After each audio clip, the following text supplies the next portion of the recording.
When Jeremiah Perry's mother pulled a piece of plain, yellow cloth from a plaque in memory of her son, she bowed her head and wept. There on the wall was a grinning photograph of the 15-year-old accompanied by a pledge that his death would keep hundreds of thousands of others safe. Jeremiah died on a school trip last July, drowning in Algonquin Provincial Park. This is a painful day for me. Something for me to remember.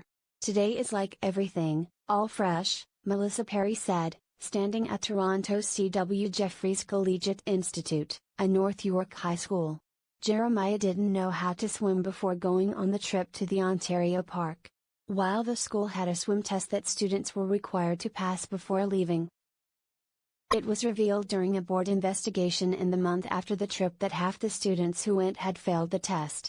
That group included Jeremiah. Following the trip, the two teachers who supervised the students were put on home assignment. The Ontario Provincial Police and the Office of the Chief Coroner began separate investigations into Jeremiah's death. Nicholas Mills, a 54-year-old teacher and trip supervisor, was charged by the OPP with criminal negligence causing death in July, just slightly more than a year after Jeremiah's drowning. Mr. Mills is still employed by the board. Director of Education John Malloy confirmed Friday, pending the outcome of the charge. Protocols have changed at the Toronto board since last year.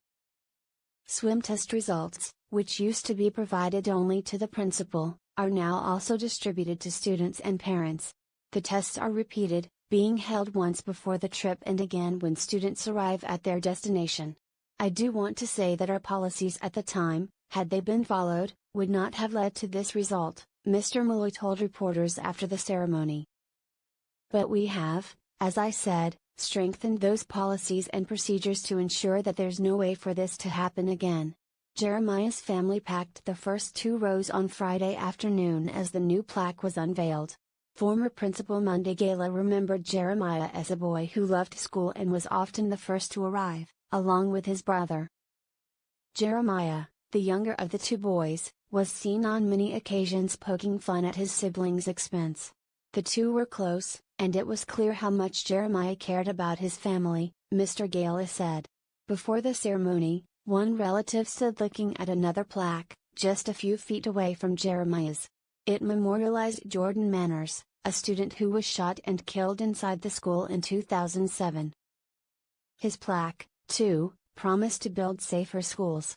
Another plaque is hung on the next column, remembering Violet Liang, a student who died after being struck by a vehicle on her way to the school in 2013.